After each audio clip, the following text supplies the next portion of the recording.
તો દર્શક મિત્રો, શિક્ષણ એ જ સંસ્કાર, એ જ સદભાવના રાષ્ટ્રના હિત અને નિર્માણમાં ઉપયોગી થતું હોય છે. આ રિપોર્ટ બતાવું તે પહેલાં આજે 10 વાગ્યાના અરસામાં king education and welfare trust સંચાલિત અલ ફતેહ એકેડમીની પાયાવિધિ મુન્દ્રા ખાતેથી કરવામાં આવી હતી. જો રિપોર્ટ. આ પાયાવિધિમાં મહાનુભાવો ફરજંદ મુફ્તીએ કચ્છ, પીર સૈયદ હુસેન શાહ હાજી અહેમદ શાહ, પેશ ઇમામ શાહ મુરાદ બુખારી મસ્જિદ, પીર સૈયદ અલી અહેમદ શાહ સાવલી કાદરી, સિનુગ્રા ખાતેથી પીર સૈયદ કાસમ શાહ અબામિયાના વરદ હસ્તેથી આ પાયાવિધિ કરવામાં આવી હતી. જુઓ રિપોર્ટ. દર્શક મિત્રો, આ કાર્યક્રમના સાનિધ્યમાં પ્રમુખ અને મહેમાન પદેથી સંસદ શ્રી વિનોદભાઈ ચાવડા, માંડવી મુદ્ર ધારાસભ્ય અનિરુદ્ધભાઈ દવે. જુઓ રિપોર્ટ. કિંગ એજ્યુકેશન ટ્રસ્ટ દ્વારા અહીં સરકારી જમીન લીધા નહીં પરંતુ પ્રાઇવેટ જમીન એટલે કે દાતાઓને ભેગા કરી અને સમાજના ઉત્થાન માટે અહીં શાળાનું નિર્માણ થવા જઈ રહ્યું છે. શિક્ષણ એ જ સંસ્કાર, સદભાવ અને રાષ્ટ્રના નિર્માણમાં ઉપયોગી થતું હોય છે.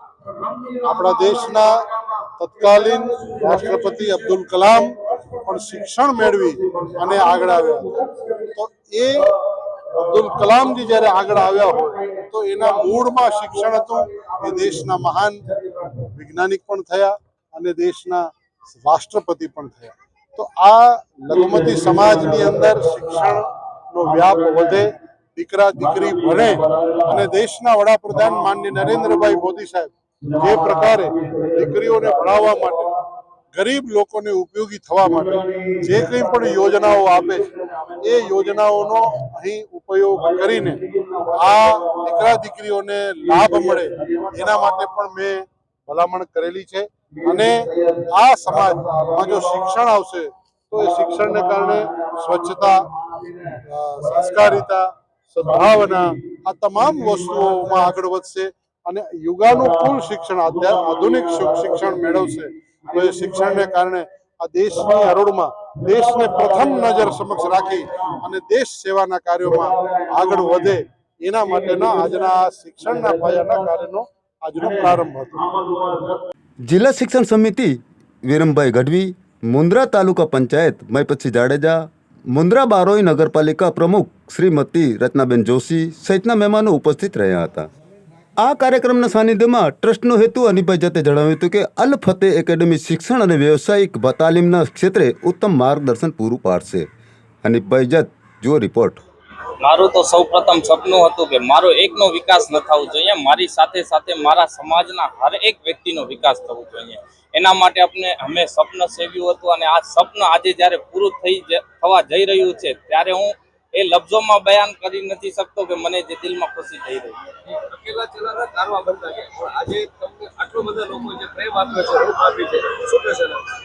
મુન્દ્રા તાલુકા મુસ્લિમ સમાજની જે આપણે કહીએ ને કે દિલમાં જે અરમાન હતો તે અરમાન આજે પૂરો થવા જઈ રહ્યો છે. જે મારો એક વિચાર હતો એવો વિચાર દરેક વ્યક્તિના મનમાં હતો પણ હિંમત કોઈ કરતો નહોતો. જ્યારે અમારી ટીમ, યુવા ટીમે, કિંગ એજ્યુકેશન અને વેલફેર ટ્રસ્ટે જ્યારે હિંમત કરી ત્યારે આજે તમે જોઈ શકો છો કે આજે અહીંયા આ પંડાલ છે જે એ પણ ટૂંકો પડવા લાગી ગયો એમના માટે. એટલે લોકોએ દિલથી વધાવ્યું છે આ પ્રોગ્રામને. તેના માટે દરેક વ્યક્તિનો હું આભાર માનું છું.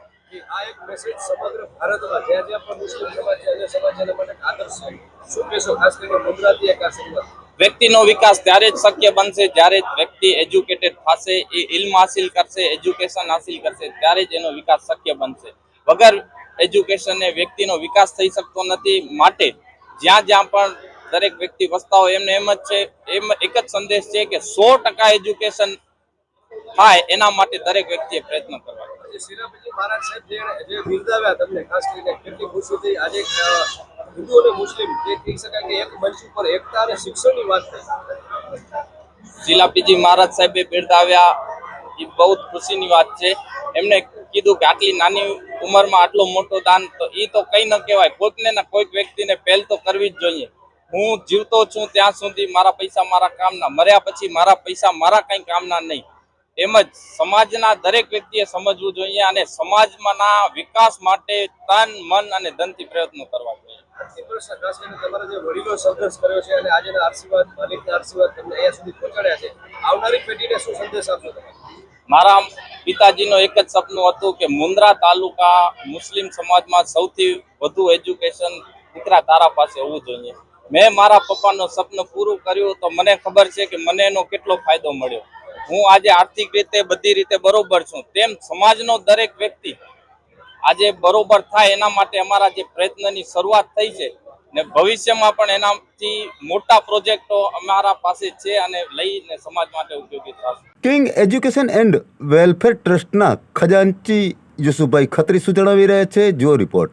આજે ઐતિહાસિક પ્રોગ્રામ હતો મુન્દ્રા શહેરમાં 3/8/2025, જેની જાહેરાત તમે છેલ્લા 15-20 દિવસથી બધા સોશિયલ મીડિયામાં તેમજ છાપાઓમાં ન્યૂઝપેપરમાં જોતા આવ્યા છો. એ ઐતિહાસિક ક્ષણ, એ ઐતિહાસિક ઘડી, એ મુબારક દિવસ આજે છે જ્યારે આપણી શાળા અલ ફતેહ એકેડમીની પાયાવિધિનું શરૂઆત કરવામાં આવી છે. આ એક નાનકડી શરૂઆત છે. આના ઉપર એક મોટું શિક્ષણ સંકુલનું બાંધકામ કરવામાં આવશે.